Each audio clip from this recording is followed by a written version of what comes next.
Hi అండి, ఈ రోజు మన వీడియోలో గుడిలో ప్రసాదంగా పెట్టే చింతపండు పులిహోర రెసిపీని మీకు పరిచయం చేయబోతున్నాను అనమాట. ఈ రెసిపీ కోసం చింతపండుని ఈ విధంగా నానబెట్టుకొని పిసుక్కొని అందులోంచి రసం అయితే తీసుకొని స్టవ్ పైన పెట్టుకొని మరిగించుకోవాలి. ఇప్పుడు మనం వేడివేడిగా అన్నం ఉడికించుకొని ఇలా పొడి పొడిలాడుతూ పక్కన పెట్టుకోవాలన్నమాట.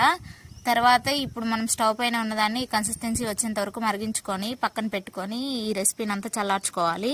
తర్వాత ఇంకో స్టవ్ పైన ఇంకో ప్యాన్ పెట్టుకొని 2 టేబుల్ స్పూన్స్ ఆయిల్ అలాగే పల్లీలు వేసుకొని ఫ్రై చేసుకోవాలి. ఇప్పుడు ఇందులోకి పచ్చిమిర్చి కూడా వేసుకొని బాగా ఫ్రై అయిన తర్వాత పోపు దినుసులు అలాగే ఎండుమిర్చి కూడా వేసుకొని బాగా ఫ్రై అయిన తర్వాత కరివేపాకు పసుపు వేసుకొని కొంచెం ఫ్రై అయిన తర్వాత దింపేసుకోవడమే. ఇప్పుడు రైస్లోకి మనం ముందుగా చింతపులుసు ఉంది కదా వేసుకొని అందులోకి కొంచెం ఉప్పు వేసుకొని కలుపుకొని తర్వాత మనం వేసుకున్న పోపును కూడా వేసుకొని కలిపేసుకోవడమేనమాట. అంతేనండి, చాలా టేస్టీగా ఉంటుంది. ఒకసారి ట్రై చేయండి. దీని ఫుల్ వీడియో మన ఛానల్లో ఉంది, ఒకసారి చెక్ చేయండి.